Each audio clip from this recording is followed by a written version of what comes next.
Assalamualaikum warahmatullahi wabarakatuh. Halo anak-anak hebat, bagaimana kabar Ananda semua? Semoga Ananda berada dalam keadaan sehat walafiat sehingga mampu mengikuti pembelajaran kita hari ini. Kali ini kita akan mempelajari tentang sistem pernapasan pada manusia. Bernafas adalah salah satu ciri dari makhluk hidup. Bernafas merupakan proses memasukkan oksigen ke dalam tubuh kita dan mengeluarkan karbon dioksida keluar tubuh kita. Pernapasan merupakan oksidasi sari-sari makanan yang berlangsung di dalam sel-sel tubuh manusia. Hasil dari oksidasi tersebut berupa energi atau tenaga yang digunakan untuk aktivitas manusia dalam kehidupan sehari-hari.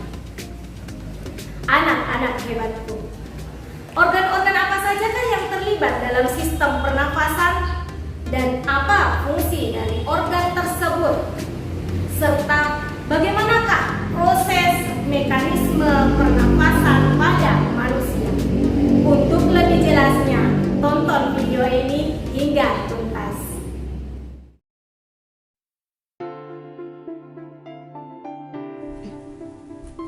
Tujuan pembelajaran yang ingin kita capai dalam pembelajaran kita kali ini adalah 1. Peserta didik dapat menunjukkan organ-organ penyusun sistem pernapasan beserta fungsinya masing-masing dengan tepat. 2. Setelah mengikuti serangkaian kegiatan pembelajaran, peserta didik dapat mendeskripsikan pernapasan dada dan pernapasan perut dengan benar. Kita lihat organ pernapasan manusia. Yang pertama adalah hidung. Hidung, aku adalah salah satu alat pernapasan. Aku memiliki rambut. Udara yang masuk ke dalamku akan mengalami penyaringan oleh rambut-rambut tersebut. Pada dindingku terdapat selaput lendir yang berfungsi untuk mengatur kelembaban udara sesuai dengan kelembaban udara di dalam tubuh. Selanjutnya faring. Aku berfungsi di dalam proses masuknya udara ke dalam pita suara untuk menghasilkan suara. Laring. Udara yang melewati rongga hidung akan menuju ke aku. Aku tersusun atas tulang-tulang rawan membentuk jakun. Di dalam jakun terdapat pita suara sehingga manusia dapat berbicara. Trakea. Udara yang berasal dari pangkal tenggorokan atau laring akan menuju ke aku. Dindingku tersusun atas gelang-gelang tulang rawan yang bagian dalamnya berlendir.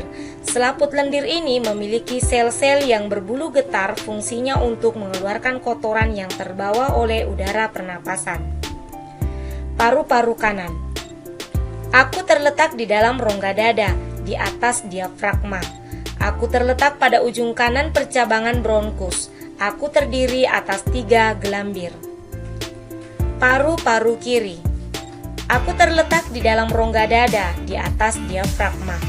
Aku terletak pada ujung kiri percabangan bronkus. Aku terdiri atas 2 gelambir. Bronkus. Aku merupakan cabang-cabang tenggorokan. Aku bercabang 2 di bagian ujung. Cabang yang satu menuju ke paru-paru kanan, sedangkan cabang yang lain menuju ke paru-paru kiri. Bronkiolus. Aku berada di dalam paru-paru, baik paru-paru kanan maupun paru-paru kiri. Aku merupakan cabang-cabang dari bronkus yang membentuk pembuluh-pembuluh halus yang menyerupai ranting pohon. Pembuluh nadi. Aku merupakan saluran-saluran udara. Aku berfungsi sebagai saluran tempat mengalirnya zat oksigen atau O2. Pembuluh balik. Aku berupa saluran-saluran udara. Aku berfungsi sebagai saluran tempat mengalirnya zat karbon dioksida atau CO2. Alveolus. Aku terletak pada ujung-ujung bronkiolus. Aku berupa gelembung-gelembung halus. Aku dikelilingi oleh pembuluh-pembuluh kapiler darah yang berbentuk seperti jari. Di dalamku terjadi pertukaran oksigen dan karbon dioksida. Jumlahku terdapat kurang lebih 300 juta buah. Jaring pembuluh kapiler. Aku merupakan jaring-jaring pembuluh darah yang membungkus alveolus. Aku berfungsi sebagai pembuluh darah tempat bertukarnya oksigen dan karbon dioksida.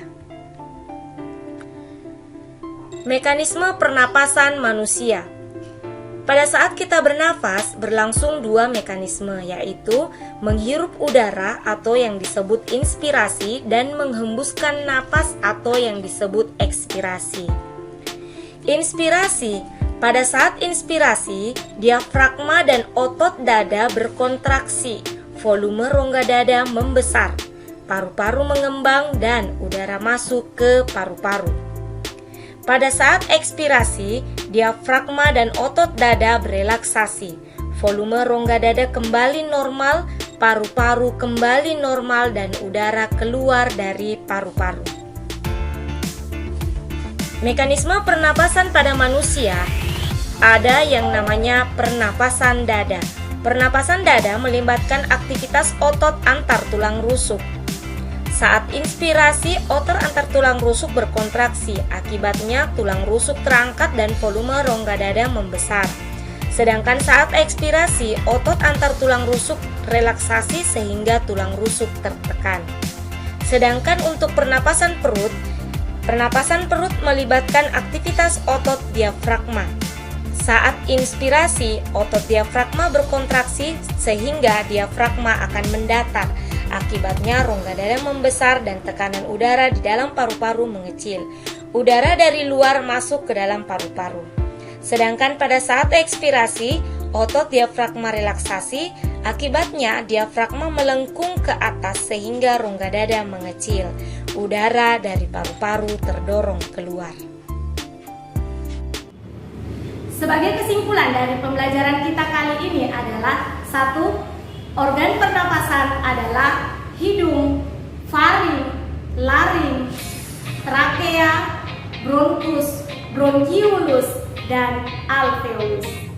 Kesimpulan kedua, mekanisme pernapasan terbagi atas dua, yaitu pernapasan dada yang melibatkan aktivitas otot antar tulang rusuk dan pernapasan perut yang melibatkan aktivitas otot diafragma.